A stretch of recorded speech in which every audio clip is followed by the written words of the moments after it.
Hello, my name is Josiah Ray. I'm going to show you how to create a wedding flourish in After Effects. And this is something that would be put onto like a presentation of the wedding photos or something like that. It's a cool, almost Disney-like looking flourish that goes across the screen. So here it is inside of my project. I'm going to show you what it looks like. You see this kind of just a stroke line that moves across the screen, creating the star particles as it goes. Now, I'm going to show you how to create the stroke and the particles, and it's very easy to do inside of After Effects. So I'm going to create a new composition,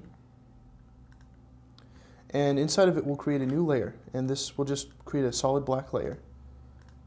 And on top of it we're going to create a mask, and we're going to hand draw this. It's not too hard to do. We want this to be kind of curved like that, just kind of up and down, just like a bell curve.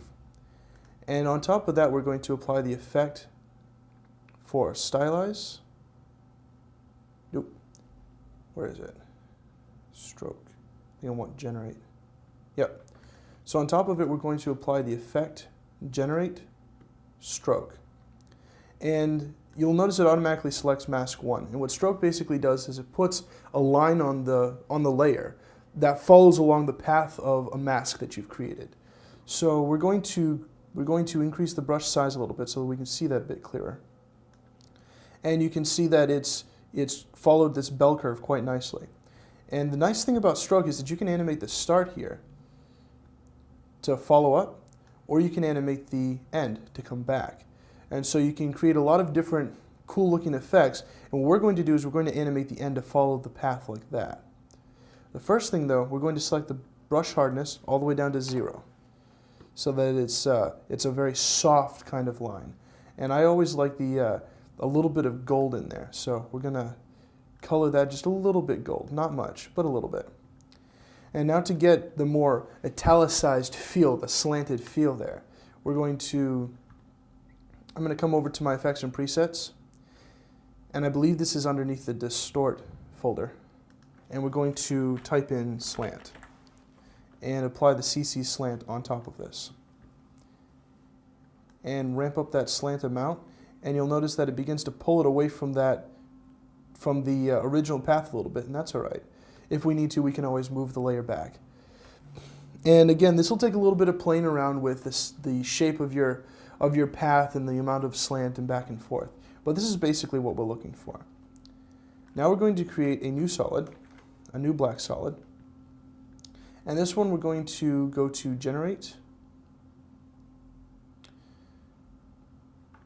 Back up a little bit. This one we're going to go to simulate particle world. And this is just kind of spitting out a spark shower, and that's not quite what we're looking for. So let's go down to particles, and we're going to move from line to star. And there we go. The color is okay, but it's not quite what I'd like.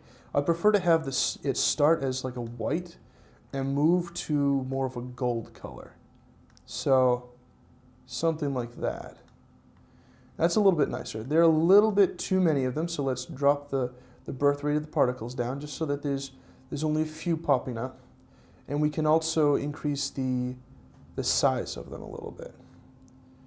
There we go. The only thing we have left to do is to animate the producer, or the part that's creating the particles, to follow that stroke. So real quick,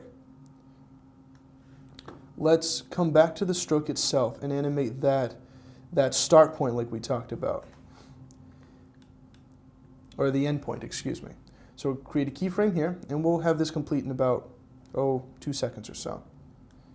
Drag that back so we only render what we need to, and we'll have that create another keyframe. And so I'm going to move back to the first keyframe and set the end to 0%. So you'll notice that this stroke now sort of draws itself out onto the screen like we'd like it to do. So let's come back to that first keyframe.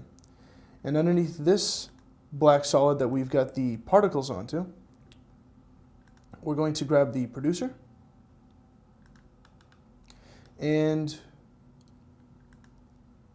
we're going to put the X and Y keyframes in. We don't really need to animate the Z too much. Actually, let's go ahead and put a keyframe in there anyway, just in case. So we're going to grab that, and you'll notice that it'll have different axes pop up on the cursor depending on what you're over. But if right in the middle it kind of has a white cursor with a black outline, that's what we want to grab. So we'll grab that and we'll drop it back to the beginning. And then as it goes up and hits the top of that curve, we'll move it up to hit the top of the curve. And it comes down and hits the bottom. And so we'll bring that down to hit the bottom.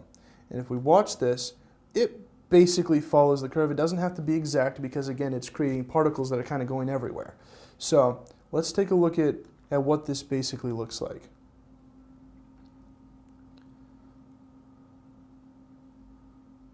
There you go.